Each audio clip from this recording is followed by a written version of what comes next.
system, I'm going to show you what to do with the thigh here.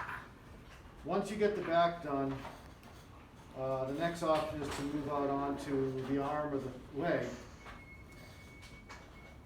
or the hind limb versus the forelimb. And really, because we have so much thigh here to work with, that's a lot easier for you to start working on than those tiny little arms. Especially since some of you still have your arms all.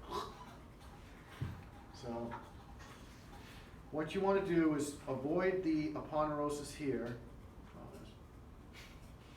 But work your way from here out onto the thigh. Now, let's take a look at this here. This is the edge of the muscle. You'll notice that all of this here looks just like the fascia removing from here. But it's not just fascia. It's actually the tendons of the thigh muscles. So if you're not careful, you're going to take off the insertion of all this muscle. And that means you're not going to have a good specimen to study from, let alone you'll probably lose the muscle. So, once you get to this point where it changes color, you stop. And the other thing to be aware of as you look at it, look at the thighs on these guys.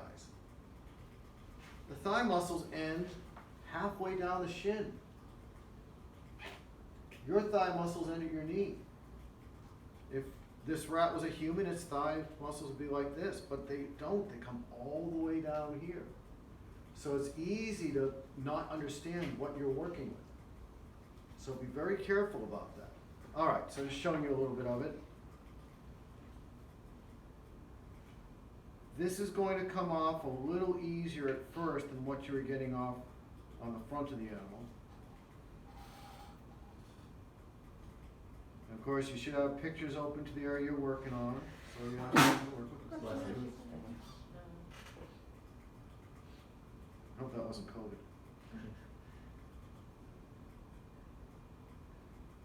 So here we can begin to see that coming off. And even though we have a lot of work left to do here, you can see a line right there. That line is the separation point between these two muscles. Anyone know what these two muscles are?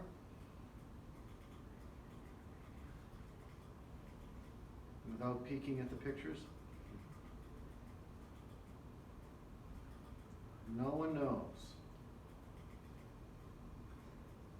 This big muscle here is the gluteus superficialis, and the other one below it is an antagonist to your quadriceps group.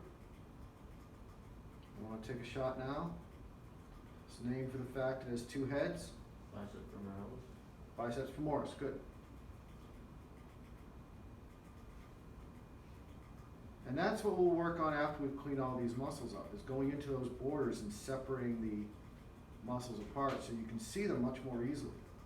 But you don't do it too early. You want to have everything clean first, because once you separate those borders, you lose tension. And tension's what makes this work. But you can see this comes off fairly well now. When we get down here to the biceps femoris, things change. The fascia is going to be a little tighter on your biceps femoris than it was on the gluteus superficialis. So you need to be aware of that. But again, this looks like we're on the calf, but still this is all thigh coming along here, so you want to clean all that as you go. Have your book open as you go, looking at images to help you along with this. Nice little fat ball there. But that will clean up pretty quickly for you. And then we'll be able to later on, when we're ready, go and begin separating out muscles. And I think you'll find that to be a lot of fun. Yes? Can you point out one more time where they should stop on the shoulder? Right here. See how it's kind of like what you saw with the external oblique with that line? You don't want to go on to that aponeurosis? Same thing here. So all of this is okay. This is a problem. Oh, and let's take a little bit of the skin off here so you can see the hamstrings later. Thank you Okay. so much. All right, catch.